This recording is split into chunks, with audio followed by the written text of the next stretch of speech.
Student, we are going to start Hess's law of a constant heat summation. Where are you? We are going Hess's law of a constant heat summation. Law म्हटल्यानंतर त्याचे statement येते. पहिल्यांदा आपण याची statement लिहू. Total amount of heat is absorb or evolved. Total amount of heat absorbed or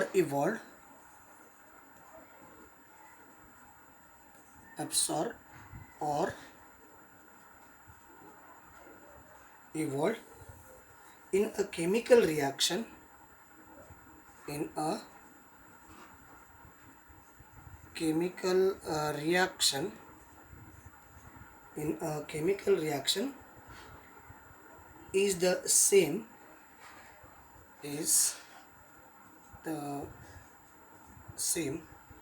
whether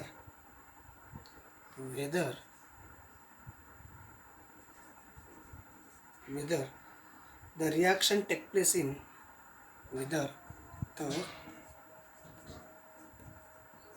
reaction takes place in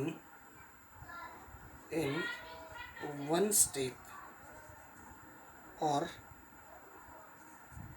in number of steps.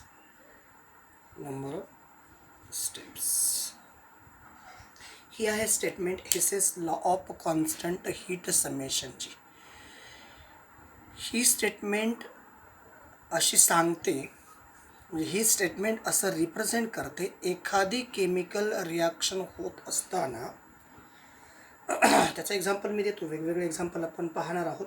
एखादी chemical reaction होत असताना जे काही हीट इव्हॉल्व होते किंवा जी काही हीट ॲब्सॉर्ब केली जाते, समजा त्या रिॲक्शनची एक स्टेप असेल किंवा त्या रिॲक्शनच्या मल्टिपल स्टेप असेल, या दोनही केसेसमध्ये जी हीट रिलीज होणारी आहे ती हीट सेम असते. त्याचं एक्झाम्पल बघा. एक्झाम्पल आहे, जेव्हा एचं कन्वर्शन हे आपण बघणार आहोत बीमध्ये होतं, एचं कन्वर्शन बीमध्ये होतं, तेव्हा हा डेल्टा एच आहे. All clear? एचं कन्वर्शन जेव्हा बीमध्ये होतं. मग आता याच्याशी रिलेटेड एक रिॲक्शन देतो मी. एचं कन्वर्शन, ए हा रिॲक्टंट आहे, त्याचं कन्वर्शन सीमध्ये होतं, त्यावेळेस जी हीट जनरेट होणार आहे ती आहे H1. आपण सध्या त्याच्याबद्दल काही बोलणार नाही आहेत. त्याचबरोबर सीचं कन्वर्शन होतं बीमध्ये आणि या ठिकाणी हीट ॲब्सॉर्ब केली जाते किंवा इव्हॉल्व केली जाते, ती आहे H2. आता हे इक्वेशन आपण पहिलं म्हटलं, हे इक्वेशन आपण दुसरं म्हटलेलं आहे आणि आपल्याला रिक्वायर्ड इक्वेशन पाहिजे, म्हणजे एचं कन्वर्शन आपल्याला बीमध्ये पाहिजे, तेव्हा डेल्टा एच एवढी हीट रिलीज होते असं आपल्याला बघायचं आहे. मग या दोन रिॲक्शनची जर ॲडिशन केली, तर या रिॲक्शनची ॲडिशन ए प्लस सी, हे लेफ्ट हँड साईडचे लेफ्ट हँडला ॲड केले, सी प्लस बी, आणि मग या दोघांची ॲडिशन काय, delta H1 plus delta H2 असं आपण रिप्रेझेंट करू शकतो.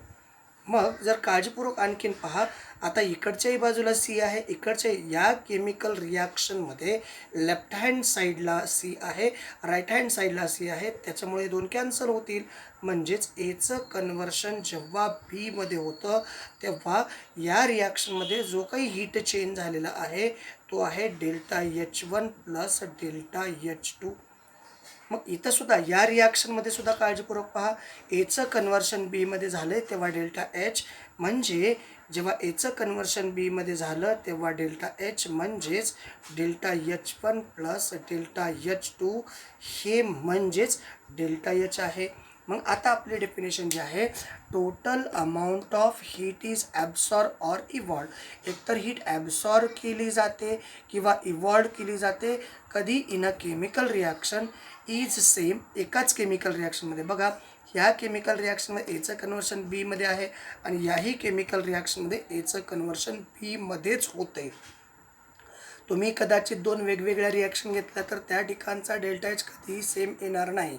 पण जेव्हा एखाद्या रिॲक्शनच्या म्हणजे एचं कन्व्हर्शन जसं आपण बीमध्ये दाखवलेलं आहे, याही ठिकाणी आपण एचं कन्व्हर्शन बीमध्ये दाखवलं आहे, पण इथं रिॲक्शन 2 स्टेप होतात, इथं रिॲक्शन एकच स्टेप होते.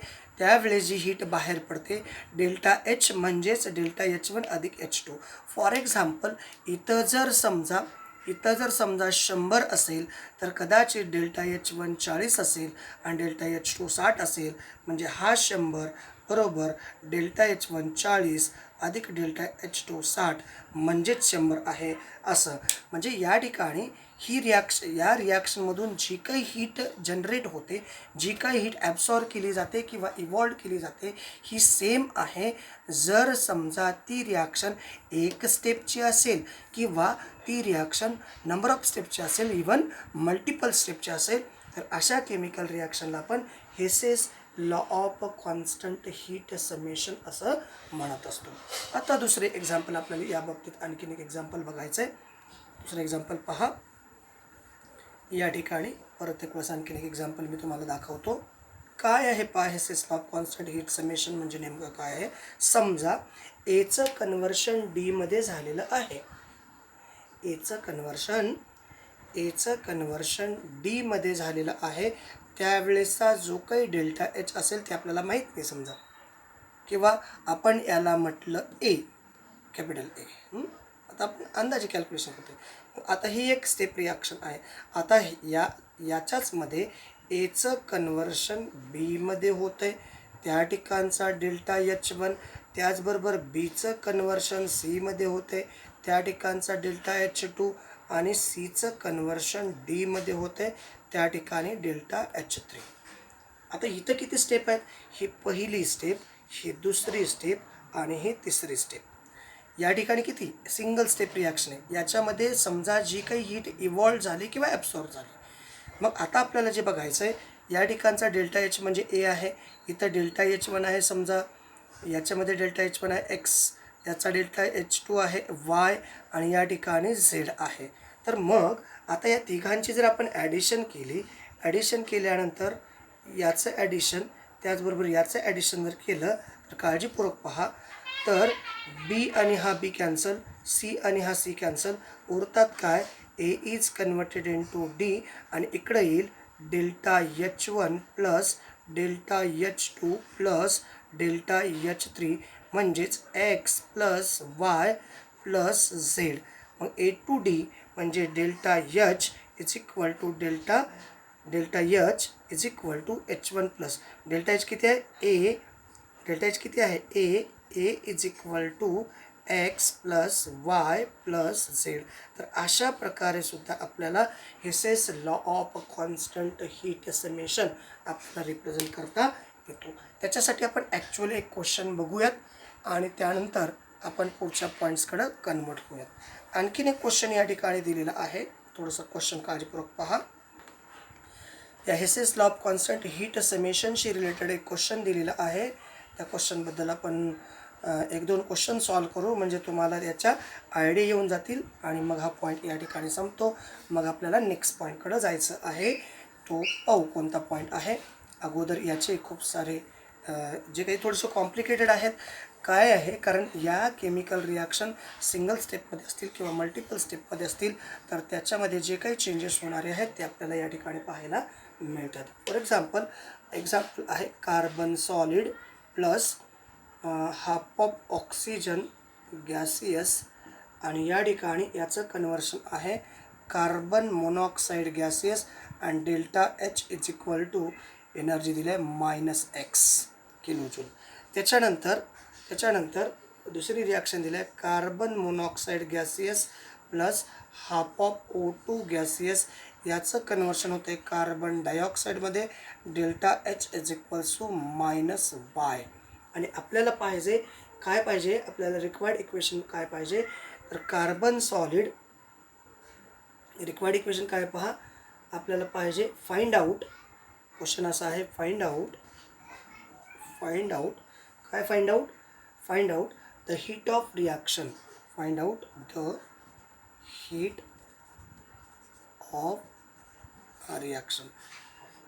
कोणती रिॲक्शन आहे? Carbon solid plus oxygen gaseous. Carbon solid plus oxygen gaseous is converted into carbon dioxide gaseous. आणि त्या रिॲक्शनचा डेल्टा एच किती येतो तो कॅल्क्युलेट करायचा आहे. मग आता काय करायचं? आपल्याला हे पाहिजे. लेफ्ट हँड साईडला काय पाहिजे? कार्बन. आणि राईट हँड साईडला काय पाहिजे? लेफ्ट हँड साईडला काय पाहिजे? कार्बन आणि ऑक्सिजन पाहिजे. तर राईट हँड साईडला पाहिजे कार्बन डायऑक्साईड. मग या इक्वेशनला आपण म्हटलं इक्वेशन नंबर 1, याला म्हटलं इक्वेशन नंबर 2. मग या दोन इक्वेशनचं जर आपण ॲडिशन केलं तर काय होतं पहा. या दोन इक्वेशनचं जर ॲडिशन केलं, याच्या लेफ्ट हँड साईडला कार्बन, याच्या लेफ्ट हँड साईडला कार्बन मोनॉक्साईड आहे, याच्या लेफ्ट हँड साईडला कार्बन मोनॉक्साईड आहे. पहिल्यांदा आपण ॲडिशन करू डायरेक्टली. बघा काय काय आहे ते. कार्बन सॉलिड आहे लेफ्ट हँड साईडला, प्लस या ठिकाणी कार्बन मोनॉक्साईड आहे गॅसियस लेफ्ट हँड साईडला. हा हाफ इथं आला ऑक्सिजन गॅसियस लेफ्ट हँड साईडला. राईट हँड साईडला जाऊ. या ठिकाणी कार्बन मोनॉक्साईड आहे गॅसियस स्टेटमध्ये आणि कार्बन डायऑक्साईड आहे. लेफ्ट हँड साईडचे कंटेंट आपण लेफ्ट हँड साईडला ॲड केलेत, राईट हँड साईडचे कंटेंट आपण राईट हँड साईडला ॲड केलेत. ॲडिशन केले. या ठिकाणी डेल्टा एच म्हणजे या दोघांचे ॲडिशन येईल -x -y. बरोबर आहे बघा. या ठिकाणी ॲडिशन आपण केलेली आहे -x -y. अशा प्रकारचे आपण या ठिकाणी ॲडिशन केलेली आहे. मग आता आपल्याला काय करायचं आहे? इकडं कार्बन मोनॉक्साईड गॅसेस आहे, इकडं कार्बन मोनॉक्साईड गॅसेस आहे. आणि या रिॲक्शनसाठी ओव्हरऑल रिॲक्शनसाठी डेल्टा एच कॅल्क्युलेट करायचं आहे. तर कार्बन आला सॉलिड स्टेटमध्ये, इथं उरला ऑक्सिजन गॅसियस स्टेटमध्ये, त्यापासून तयार झाला कार्बन डायऑक्साईड गॅसियस स्टेटमध्ये या ठिकाणी. आणि मग या ठिकाणी या टोटल रिॲक्शनचा आपल्याला ही जी रिॲक्शन दिली आहे या टोटल रिॲक्शनचा डेल्टा एच काढायचा. Delta H is equal to -x -y. That is the answer for the reaction. तर अशा प्रकारे हे क्वेश्चन तुम्हाला Hess's law of constant heat समेशनच्या बेसवरती सॉल्व करता येतात. त्याच्यानंतर आणखीन एक छोटंसं एक्झाम्पल आहे. आणखीन 2 एक्झाम्पल घेऊ, मग आपण या ठिकाणी Hess's law of constant heat समेशनला स्टॉप करू. साधे आहेत, जे तुम्हाला सहजरित्या कळतील, जेणेकरून तुम्ही याची, कारण याच्यावरती दुसरं काही विचारलं जाणार नाही. एक केमिकल रिॲक्शन दिलं आहे, मग त्याच्यामधून किती अमाऊंट ऑफ हीट लिबरेट होते, त्याच्यामुळं काय होतं, रिॲक्शन कोणती आहे, एक्झोथर्मिक आहे का, एंडोथर्मिक आहे का, एक्झोथर्मिक असेल तर काय होतं, एंडोथर्मिक असेल तर काय होतं, अशा सगळ्या गोष्टी तुम्हाला विचारल्या जाऊ शकतात. त्यासाठी एक क्वेश्चन दिलेला आहे. तो क्वेश्चन असा आहे पहा. एक्झाम्पल आहे या ठिकाणी Fe2O3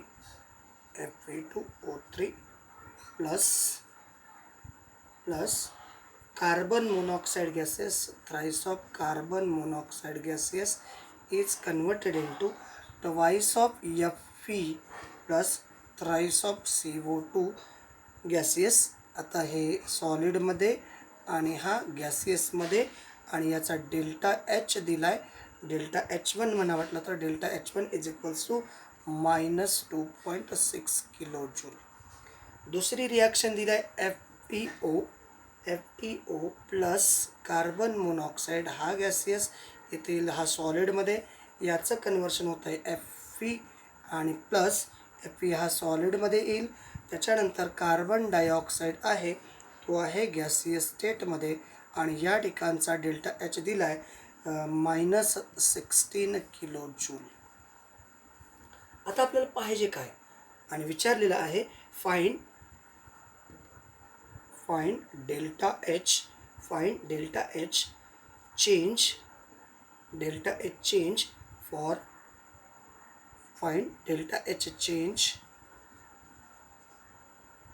of above reaction. Delta change for above reaction. मग आता काय करायचं आहे आपल्याला? रिक्वायर्ड इक्वेशन काय आहे? Required equation find the delta H change for आपण एक minute, change for the reaction, कारण रिक्वायर्ड इक्वेशन दिलेलं नाही. रिक्वायर्ड इक्वेशन असं आहे Fe2 O3 plus carbon monoxide converted into twice of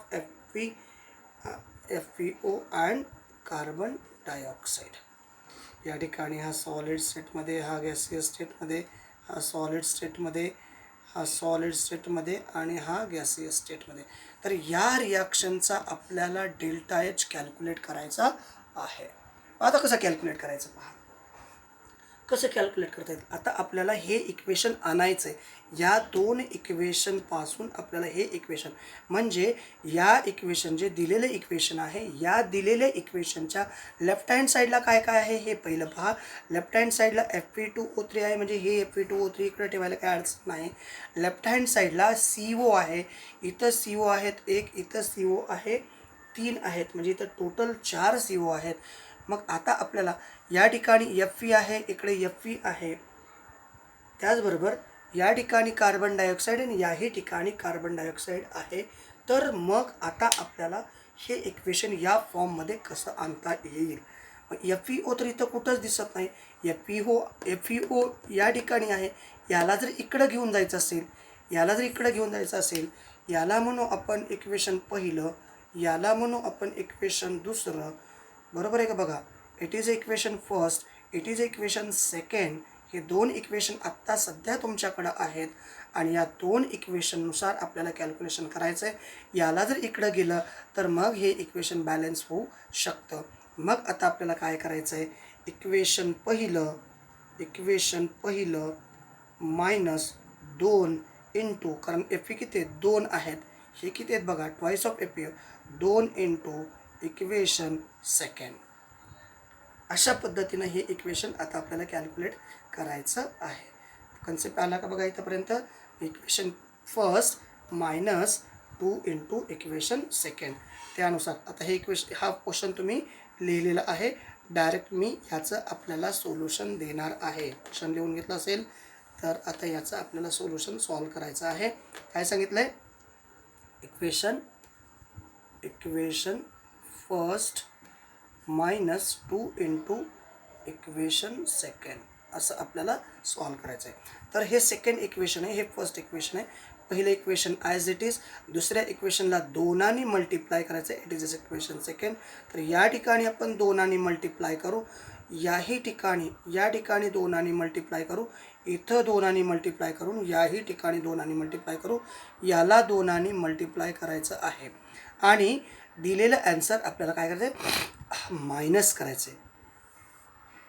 minus केल्यानंतर याचं साईन मायनस, याचं पण साईन मायनस, याचं साईन मायनस, याचं साईन मायनस, याचं मायनस मायनस प्लस होऊन जाईल. आले का इथंपर्यंत बघा. जी टर्म आपल्याला मायनस करायची आहे ती टर्म आपल्याला सिस्टमॅटिकली मांडता आली पाहिजे.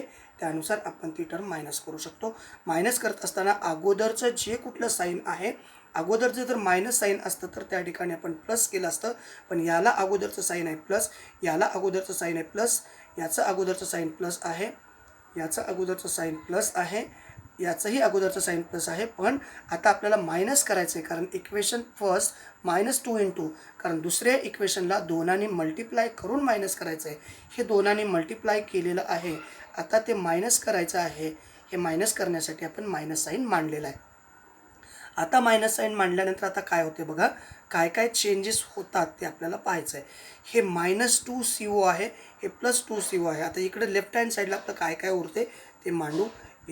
Fe2O3, त्याच्यानंतर इथं आला मायनस, इथं आला FeO, त्याच्यानंतर लेफ्ट हँड साईडला इथं CO2 आहे, सॉरी इथं CO आहे 2, इथं 3 CO आहेत, म्हणजे इथं उरला फक्त CO गॅसियसमध्ये, हा सॉलिडमध्ये आणि हा पण सॉलिडमध्ये. ही झाली लेफ्ट हँड साईड. आता राईट हँड साईडला हा -2 Fe आहे, हा +2 Fe आहे, याच ठिकाणी कॅन्सल होऊन जातो. त्याच्यानंतर इथं थ्राईस CO2 आहे, इथं ट्वाईस CO2 आहे, इकडं उरतो फक्त CO2 गॅसियस. आणि मग या दोघांची आता ॲडिशन करायला काही हरकत नाही. डेल्टा H1, कारण चिन्ह बदललेले आहेत, प्लस डेल्टा H2 चिन्ह बदललेले आहे. तिथं प्लस केलं आहे म्हणून डायरेक्टली ॲडिशन. इथं जर आपण मायनस केला असता, म्हणजे हे प्लस ठेवून, हे प्लस ठेवून इथं जर मायनस केला असता, प्लस मायनस मायनस आहे तिथे, सॉरी इथं मायनस होतं ना पहिलं, हे मायनस होतं, हे मायनस मायनस काय होतं आहे प्लस होते, म्हणून आपण या ठिकाणी डायरेक्टली मायनस मायनस प्लस लिहिलेलं आहे. मग आता हे मायनस आहे आणि म्हणजे ही व्हॅल्यू काय प्लस आहे, ही व्हॅल्यू मायनस आहे, ऑब्वियसली या ठिकाणी सबट्रॅक्शन होणार आहे. मग आता आपल्याला याचं कॅल्क्युलेशन करायचं आहे. हे कॅल्क्युलेशन केल्यानंतर येणारा आन्सर काय ते आपण ते पाहणार आहोत. मग आता आपल्याला काय करायचं आहे, याच्या आपलं रिक्वायर्ड इक्वेशन काय होतं, रिक्वायर्ड इक्वेशनमध्ये हे इकडच्या राईट हँड साईडला होता. आपलं रिक्वायर्ड इक्वेशन बघा होतं Fe2O3, हा मायनस तिकडे जाईल, इकडे येईल CO, त्याच्यानंतर हा जो मायनस आहे ट्वाईस ऑफ Fe, हा आहे ट्वाईस FeO ट्वाईस, हा मायनस इकडे आल्यानंतर प्लस झाला आणि मग कार्बन डायऑक्साईड. मग आता या ठिकाणी या डेल्टा H1ची व्हॅल्यू होती -2.6 प्लस 16 दोन्ही 32, बरोबर आहे का. 32मधून जर 2.6 गेले, सॉरी 2.6 आहे का, एक मिनटं इथं 2.6 नाही 26 आहे, हां 26 आहे, काही अडचण नाही आहे. इथं येईल 26, 32मधून 26 गेले तर इथं येतं आहे डेल्टा H फॉर, हे रिक्वायर्ड इक्वेशन आहे तुमचं. आणि आता आपण याचा डेल्टा H काढतो आहे. Delta H is equals to -26 plus 32, या ठिकाणी +6 किलो जूल, हे त्याचं आन्सर येतं आहे. तर अशा प्रकारे तुम्हाला Hess's law of constant heat समेशनवरती खूप सारे क्वेश्चन सॉल्व करायचे आहेत. आणखीन एक क्वेश्चन तुम्हाला सॉल्व करण्यासाठी देतो, मग आपला हा पॉईंट या ठिकाणी थांबूयात आणि मग नेक्स्ट पॉईंटकडे आपण जाणार आहोत. एक क्वेश्चन आपल्याला प्रॅक्टिससाठी देतो आहे. प्रॅक्टिस तसं तुम्ही टेक्स्टबुकमध्ये खूप सारे क्वेश्चन दिलेले आहेत Hess's law of constant heat समेशनवरती, ते सुद्धा तुम्ही डायरेक्टली टेक्स्टबुकमधून NCERTच्या किंवा CBSEच्या किंवा ICSEच्या कुठल्याही टेक्स्टबुकमधून तुम्ही हे क्वेश्चन सॉल्व करू शकता, त्याच्याबद्दल काही शंका नाही. क्वेश्चन असा आहे, find the enthalpy of reaction, find the enthalpy of reaction, find the enthalpy of reaction. आणि दिलं आहे काय माहिती आहे तुम्हाला, रिक्वायर्ड इक्वेशन दिलेलं आहे C2H6 gaseous state plus 7/2 O2 gaseous state is converted into twice of CO2 gaseous state plus thrice of H2O gaseous state. हे इक्वेशन आहे. या इक्वेशनचा डेल्टा H तुम्हाला कॅल्क्युलेट करायचा आहे. आणि दिलं आहे काय, if enthalpy of formation of delta HF for C2H6 gaseous comma CO2 gaseous comma आणि H2O गॅसियस R.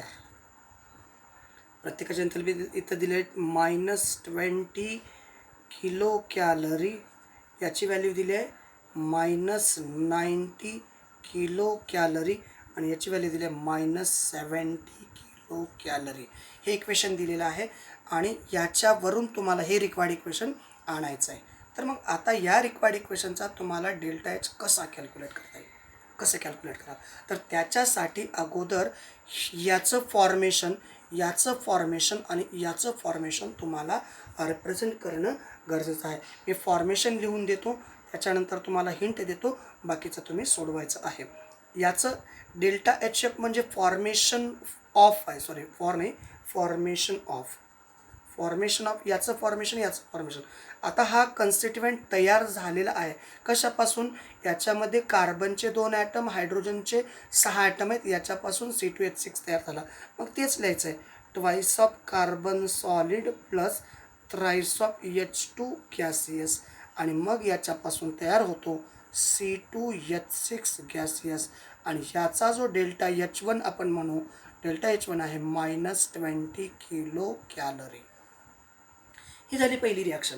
मग आता आपल्याला दुसरं काय फॉर्मेशन, कार्बन डायऑक्साईडचं फॉर्मेशन आहे. कार्बन डायऑक्साईडमध्ये काय काय आहे, कार्बन एक आहे सॉलिड स्टेटमध्ये, ऑक्सिजन मॉलिक्यूल आहे गॅसियस स्टेटमध्ये, त्यापासून तयार होतो कार्बन डायऑक्साईड गॅसियस. याचा डेल्टा H2 आहे, दुसरा कन्स्टिट्युएंट आहे तयार होणारा, -90 किलो कॅलरी. तिसरा कन्स्टिट्युएंट आहे वॉटर मॉलिक्यूल. याच्यासाठी हायड्रोजन लागतात 1 मॉलिक्यूल, हाफ मॉलिक्यूल ऑक्सिजन लागतो आणि त्यापासून तयार होतो H2O गॅसियस स्टेटमध्ये. आणि त्याचा डेल्टा एच कॅल्क्युलेट करायचा आहे. तो दिला आहे -70 किलो कॅलरी. आणि आता या 3 इक्वेशन फॉर्म तयार केली की नाही आपण. काय काय तयार केलं. फॉर्मेशन ऑफ C2H6 तयार केला, कार्बन डायऑक्साईड तयार केला, वॉटर मॉलिक्यूल तयार केला की नाही. हे सगळे तयार झाले की नाही. आता हे जर तयार झालेत तर या तिघांचं कॉम्बिनेशन करायचं आहे. या तिघांचं कॉम्बिनेशन केल्यानंतर आपल्याला हे इक्वेशन आलं पाहिजे. आणि हे इक्वेशन आल्यानंतर याचा आपल्याला डेल्टा एच कॅल्क्युलेट करायचं आहे. मग आता काय करावं लागेल तुम्हाला. तुम्हाला हे तयार करण्यासाठी काय काय पाहिजे. लेफ्टला काय आलं पाहिजे. लेफ्टला आलं पाहिजे C2H6 आला पाहिजे. त्याचबरोबर लेफ्टला काय आला पाहिजे 7/2 O2 आला पाहिजे. राईट हँड साईडला काय पाहिजे CO2. बघू किती येतात ते. CO2 पाहिजे राईट हँड साईडला आणि H2O पाहिजे राईट हँड साईडला. पण CO2 किती पाहिजेत. 2 CO2 राईट हँड साईडला पाहिजेत. इनडायरेक्टली याचं जे फॉर्मेशन आहे हे राईट हँड साईडला आहेत, बरोबर आहे, आणि हे लेफ्ट हँड साईडला आहे. हा C2H6 आपल्याला लेफ्ट हँड साईडला पाहिजे आणि हे दोघं जण राईट हँड साईडला पाहिजेत. याचा अर्थ आपण असं करू शकतो. दुसरं हे इक्वेशन पहिलं, हे इक्वेशन दुसरं आणि हे इक्वेशन तिसरं असं जर कन्सिडर केलं तर आपल्याला असं म्हणता येईल. आपल्याला असं म्हणता येईल equation first plus equation second. Equation first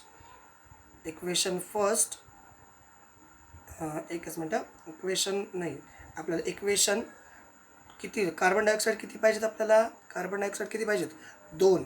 म्हणजे 2 इंटू इक्वेशन सेकंड. त्याचबरोबर प्लस वॉटर मॉलिक्यूल किती पाहिजेत. Water molecule 3 into equation third minus equation first. असं जर केलं तर तुम्हाला याचं 100% बाकीचं याला. मग आता हे इक्वेशन किती पहिल्याला इक्वेशनला आपल्याला मायनस करायचं आहे. मायनस केलं तर हे मायनस जर केलं तर हा टर्म इकडे येईल, बाकीचे कॅन्सल होतील. हे राईटलाच राहतील. फक्त या इक्वेशनला कितीने हे किती पाहिजेत 2, म्हणजे याला कितीने मल्टिप्लाय करायचं 2. आणि हे किती पाहिजेत तर 3. इथं दिलेलं आहे रिक्वायर्ड इक्वेशनमध्ये. हे किती पाहिजेत 3. वॉटर मॉलिक्यूल किती पाहिजेत आपल्याला 3. म्हणून या इक्वेशनला आपण 3 मल्टिप्लाय केलं. कार्बन डायऑक्साईड आपल्याला किती पाहिजे 2. म्हणून या इक्वेशनला 2 मल्टिप्लाय केलं. या दोघांची ॲडिशन आहे. हे राईट साईडलाच आहेत म्हणून आपण राईट साईडला ठेवलं. आणि पहिलं मात्र C2H6 हा लेफ्ट हँड साईडला आला पाहिजे म्हणून ते इक्वेशन आपण मायनस केलं. आणि जे येईल ते ॲन्सर तुम्हाला कॅल्क्युलेट करायचं आहे. तर अशा प्रकारे हा SS law of constant heat summation हा पॉईंट या ठिकाणी संपतो. याच्यावरती खूप सारे JEE किंवा नेटला क्वेश्चन विचारले जाऊ शकतात. मॅक्सिमम क्वेश्चन न्यूमेरिकल्स आहेत. याच्यामध्ये basically exothermic reaction, endothermic reaction, त्याचबरोबर त्याचे प्रॉपर साईन म्हणजे डेल्टा एच पॉझिटिव्ह आहे, निगेटिव्ह आहे, हे सगळ्या टर्म्स तुम्हाला या ठिकाणी दिल्या जातात. आणि त्यानुसार तुम्हाला त्याचे कॅल्क्युलेशन करायचे आहेत. कॅल्क्युलेशन करत असताना फक्त प्रॉपर कॉन्सन्ट्रेशननी कॅल्क्युलेशन करायचे आहेत. त्याच्यानुसार तुम्हाला ॲन्सर सोपं आहे. फक्त सिस्टमॅटिकली जर कॅल्क्युलेट केलं तर काही अडचणी येणार नाही. चला ओके, थांबूयात आपण. थँक्यू. थँक्स